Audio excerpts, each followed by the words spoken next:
Hey guys, so we're going to do something a little bit different with this video. I'm going to actually do the weekly metal maker, but I'm going to do the whole thing in video form. You can go to the blog to get the verbiage, or you can go to the video to watch it for those of you who are more visual and less reading.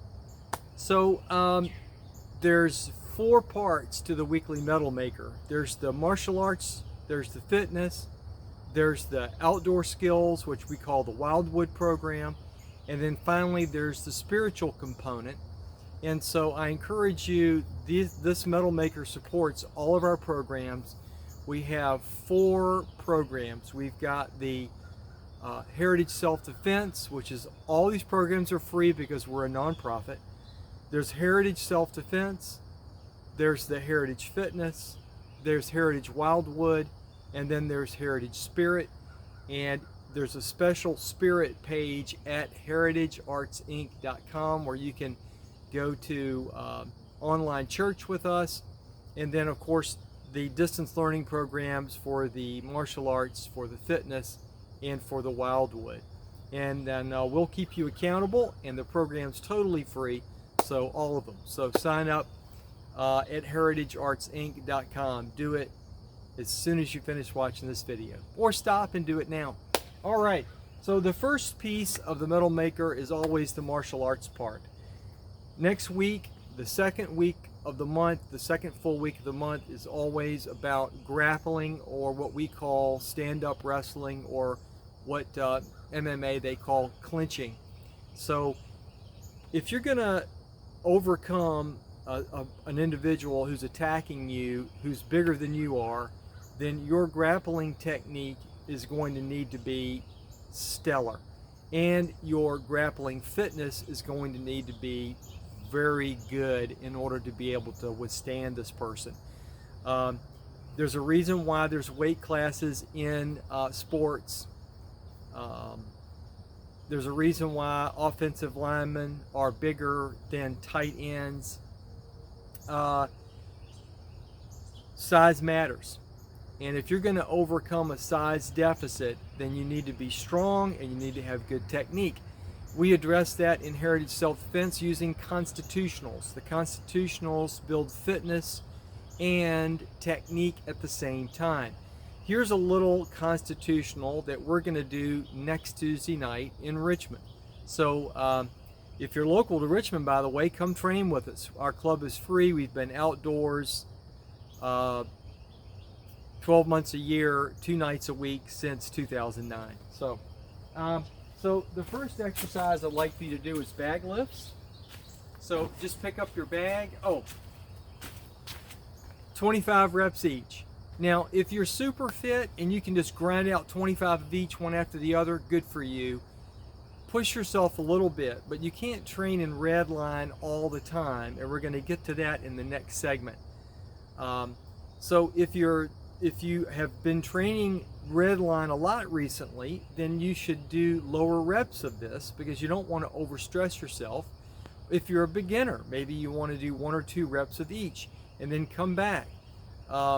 I'm not a big fan of the long marathon slogs of training where you just crush your body again and again and again and again. Young people can do that. The older that you get, the less healthy that becomes. So maybe you want to do 4 reps of each and go through it 4 or 5 times. But I would say max 25 reps of each exercise, and you can use this any way you want. You can do it, lots and lots of reps straight through, 25, 25, 25, or like I said, maybe 5 sets of 4 or 5 sets of 5, whatever you want to do. All right? So the first exercise would be bag lifts. This is a 75 pounder. You can use a lighter bag if you want.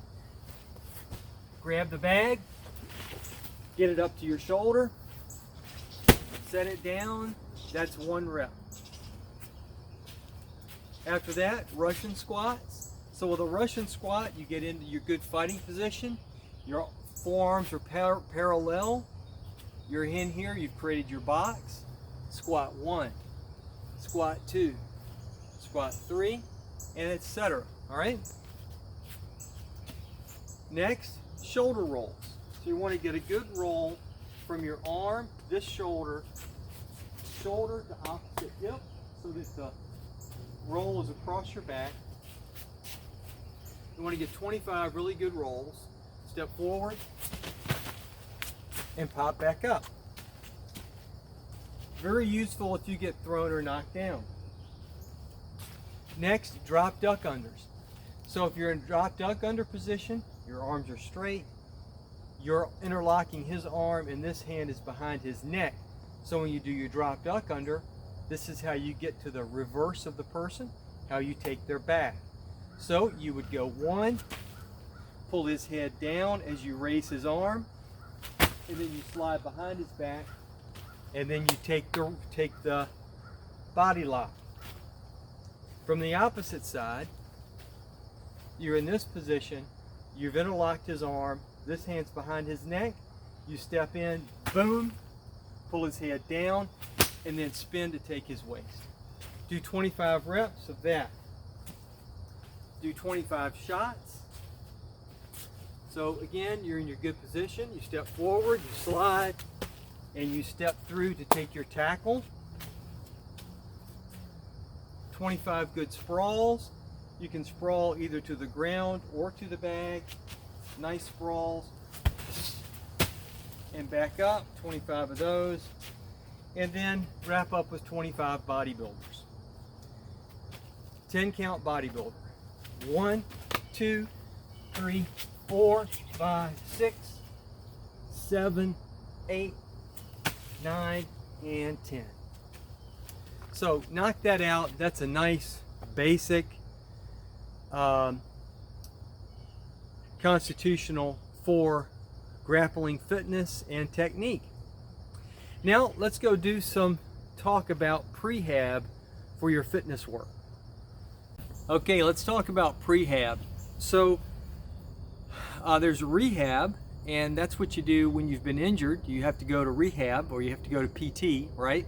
And then there's prehab, and that's the stuff that you do that prevents repeated injuries or things that you know are weaknesses that you have to kind of prevent. And what causes repeated injury is the same sort of foolishness. So many people I talk to do not keep a training journal, and all of the Heritage Arts programs require a training journal. You must journal your activities. You cannot find your mistakes if you do not keep training journals. So when you injure yourself, then you should look back at what you've been doing for the last 2 weeks to see.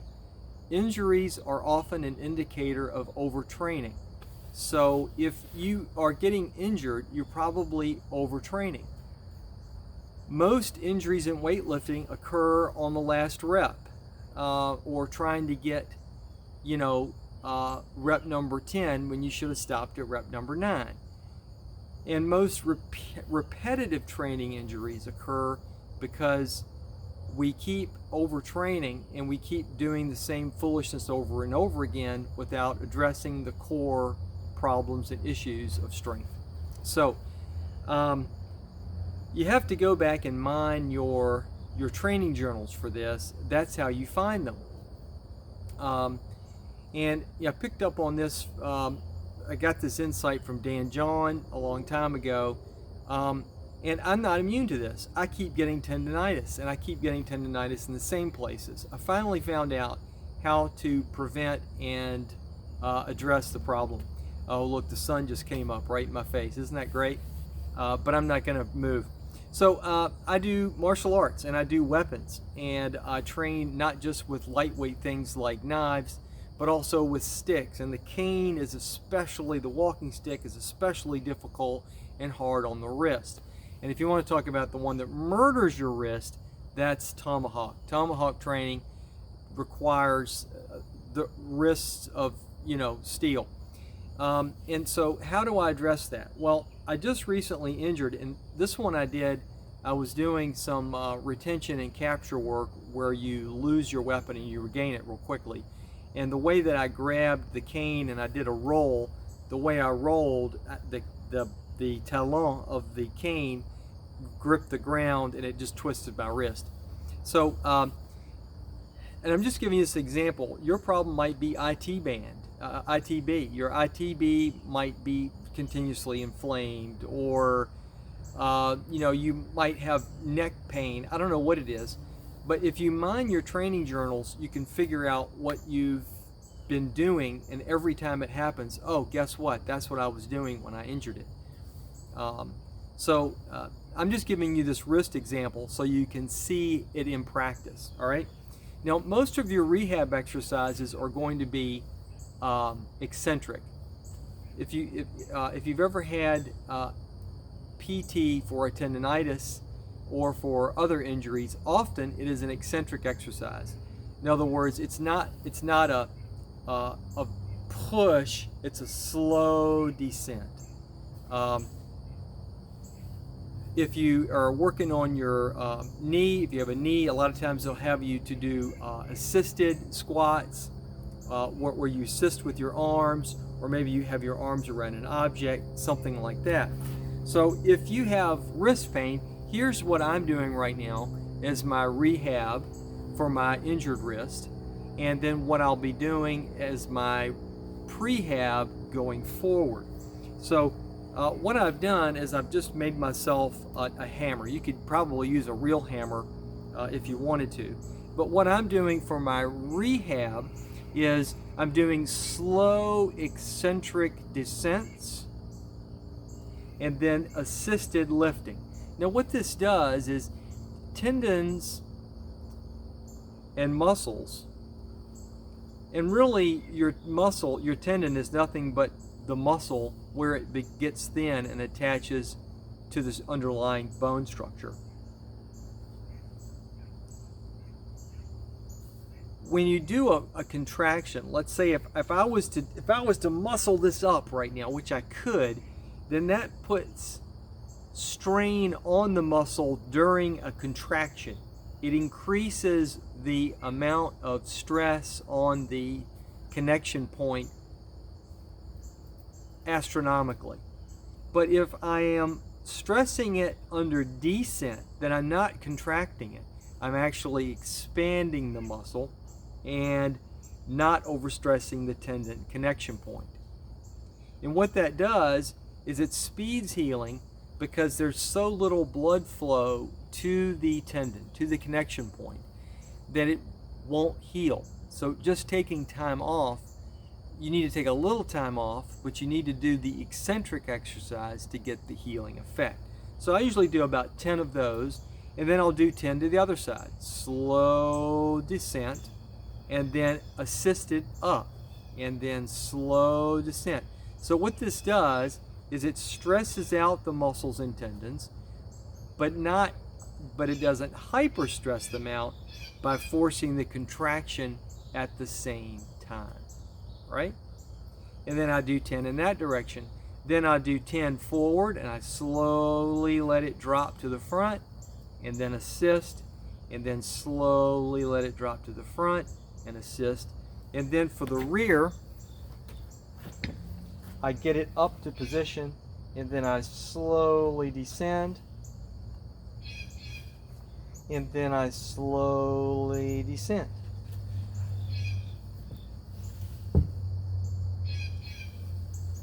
And then finally, the last is I get into my curl position, and then I slowly descend the curl, and then slowly descend the curl, just like that. Assist up, and then slow descent. Now, that is the rehab section. Now, for the prehab, then once my wrist is back into shape, then I can begin to do those exercises with the contraction to build the strength up slowly. But it's important not to do a jillion reps. A lot of times people will want to go back into doing 1,000,000 reps and just grinding them out. That's not the way to do it. You want slow and repetitive exercise with incremental gains across time. So when I do go back, I will probably start way choked up. And so right now, I can do, this would be almost no stress at all, right? So I can even do those now without discomfort. But if I was to go out here, then I would reverse and I would grunt that out. Then that would probably reverse all the benefits I've gotten by doing the descents. But once I get rehabbed, I'll probably start here. And then for my prehab, I'll begin to do these and I'll slowly work my way up. And I'll probably do 3 sets a day, or maybe a set initially at a very low, and then I'll work my way up to probably 3 sets of 4. That's all. Three sets of 4 is about all you need of these exercises for your prehab to build the strength you need across time. I would say 3 sets of 4, 3 sets of 5 is about the most you need to do on any exercise, quite frankly. I just had a discussion with somebody the other day about chin-ups. It's like, why do we want to do 50 chins? You don't need to do 50 chins. You need to do 15 chins or 12 chins. You know, do 3 sets of 4 really good chins. Really slow, all the way to dead hang, and then back up. That's about all you need for strength. When that gets super easy, then add a weighted vest, and then if you can work your way up to maybe 3 sets of 4 with 25 pounds, nice and slow to dead hang, how strong do you need to be? I mean, that's about it. I mean, in theory, you could go as heavy as you want. But anyway, so that's my bit about rehab and prehab and how to go about doing it. And the most important thing is obviously your training journals. You need to keep your training journals so you can mine them. Now, let's go to the Wildwood program and let's talk a little bit about fall. Fall is coming. And, you know, what does fall mean? You know, what a crazy question, right? I mean, do you know what fall means? Well, fall means things fall, but there's an understanding that comes with being in touch with your surroundings such that you really, really, really know what fall means. So my question is, what kind of tree is this and why does it matter? All right, so this is a sweet gum tree, and you can see because it has these cool little balls. All right, and sweet gum is one of the first trees to drop leaves, and you know that fall is coming whether you can see the calendar or not, because you start to see these. Now, what are the wild edibles that are going to be available when fall comes, and when do they happen? So this is very key. If you are in a survival situation and it's like it is now, September, then what sort of nuts and seeds would you be able to find, and which ones would be edible? And how would you know whether or not anything could be falling or not? Well, if there are yellow sweet gum leaves on the ground where you are, in North America or Eastern North America, then you can be assured that fall has begun. And there may well be some acorns on the ground already. You should go take a look, because acorns are the first leaves to fall. Now, people will sometimes get, you know, people who don't know their trees will get confused about sweet gums and silver maples. This is a sweet gum, this is a silver maple. You can probably see it better by the reverse. And these silver maples do drop keys. Oh, look, there's a red-shouldered hawk that just landed on that tree. Maybe we could spin the camera around and maybe see him. Hold on.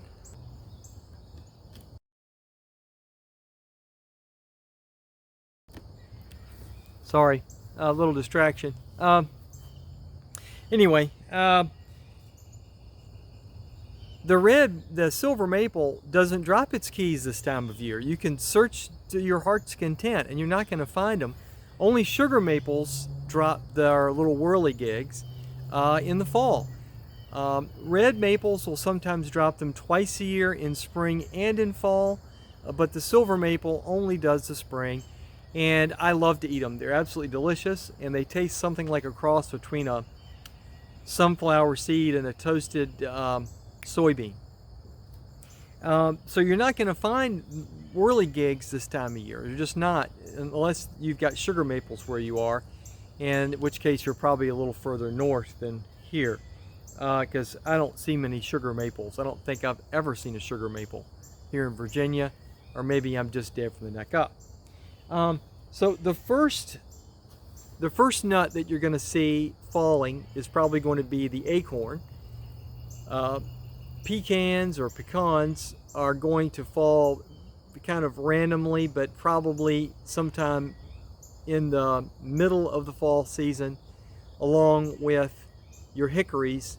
And your pignut hickories really are not really all that edible, but you might find some shagbark hickory nuts that you can eat that will fall at intermediate point. And then probably the last to fall would be your walnuts. But it obviously varies a lot by season. But I would say early in the season, probably acorns would be the first nut. Now, obviously, pecans, walnuts, they can be eaten as they are. But walnuts, and especially if you're going to try to eat pignut hickory nuts, which can give you a tummy ache, but those would need to be soaked, and you would need to get the tannins out. And I would say soak in 3 changes of water, and then probably roast them would be the best thing to do with them. Or you can grind them in the meal and make cakes.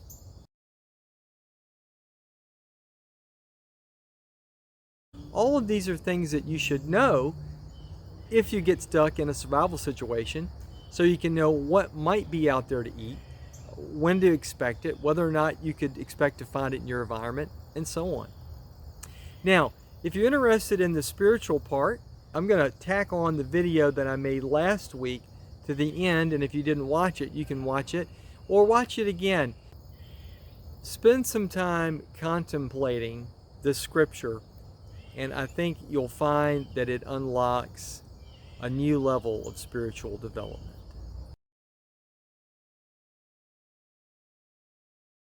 That which hath been is now, and that which is to be hath already been, and God requireth that which is past.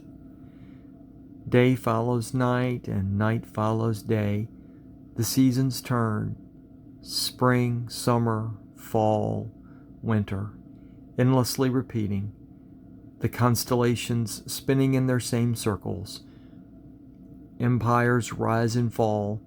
Collectively and as individuals, we make the same mistakes over and over again. That's what the first 2 lines of this scripture mean. That which hath been is now, and that which is to be hath already been. But that 3rd line is the key to unlocking a great wisdom. And God requireth that which is past. Some translate this as God seeketh after that which hath been crowded out, or God seeks that which has been chased away. God requires the moments you've let slip away. He wants you to do the things you've been putting off, setting aside, and avoiding. He wants you to be in the present, alive, engaged, sincere, patient, and present. Time is a dream. A moment ago, you were a child playing with your toys, and in another moment, you'll be too old to draw another breath, and yet in your head, you're the same person you've already been. Stop. Get off the hamster wheel of entertainment, consumerism, possessions, fashion, food, ego, competition, sex, and power. Beauty, truth, salvation itself are in the things you have put off, crowded out, and chased away.